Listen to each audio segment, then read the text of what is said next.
Përfaqësuesi i shoqatës së bizneseve të vogla, Sadudin Hasani, në shënim të ditës ndërkombëtare të punëtorëve, ka thënë se të drejtat e punëtorëve tek bizneset e vogla duhet të respektohen. Sipas tij, këtyre punëtorëve po ju shkelen të drejtat e madje nuk po respektohet as paga minimale e as kushtet në vendin e punës. Në këtë rast për institucionin sa i përket punëtorëve, kërkojmë që të respektojnë të drejtat e punëtorëve,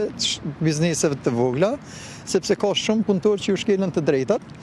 dhe nuk respektohet as paga minimale,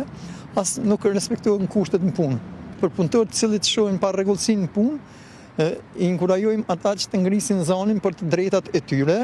dhe kështu që të punojnë punën ku ata bojnë të kryjnë në raport dinitetshëm, të ketë dinitet për punën ku bëjnë. Kryetari i Aleancës për Ardhmërinë e Kosovës, Ramush Haradinaj, në një postim